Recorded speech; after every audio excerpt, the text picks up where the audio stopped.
But 3 बजे रात को फ़ोन करके बोलता आ जाओ मेरे घर, ऐसे-वैसे। मनीषा रानी का खुल गया एक और बहुत बड़ा पोल जिसको सुनने के बाद आप आश्चर्यचकित हो जाएंगे। भैया मनीषा रानी हो या काजल राघवानी हो या कोई भी बड़ी छोटी सुपरस्टार लड़कियां हो, आपके पास कितना भी अच्छा कला हो, अगर आप रातों रात सुपरस्टार बनना चाहती हैं तो आपको एक काम करना पड़ेगा और उस काम का नाम है कॉम्प्रोमाइज। और ये बात मैं इसलिए कह रहा हूं कि मनीषा रानी जो कि बिहार की रहने वाली है और अभी बिग बॉस में गई हुई थी, जीती नहीं थी लेकिन जीत ही चुकी थी। और उनका काम था वीडियो बनाना और वीडियो बना के बहुत अच्छा खासा व्यू लाना और थोड़ा बहुत घर का राशन पानी चलाना। और वो बिग बॉस में सिलेक्शन के लिए बार बार फॉर्म अप्लाई करती थी लेकिन नहीं हो पा रहा था। लेकिन एक दिन उनको रात को कॉल आता है कि आप बहुत अच्छा एक्टिंग करती हैं मनीषा जी, आप मुंबई आइए और ऑडिशन दीजिए, आपका बिग बॉस में सिलेक्शन हो जाएगा।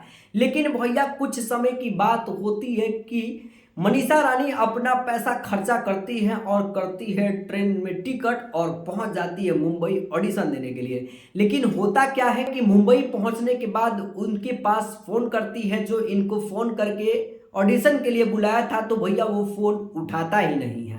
फिर ये होटल बुक करती हैं, जाकर होटल में रात को रुकती हैं और उसी होटल में रात को 3 बजे इनको कॉल आता है कि मनीषा जी आपका बिग बॉस में सिलेक्शन हो गया हुआ है लेकिन कुछ कागजी कार्रवाई है जो कि आप मेरे घर पे आ जाइए और वहां पर क्लियर कर लिया जाता है।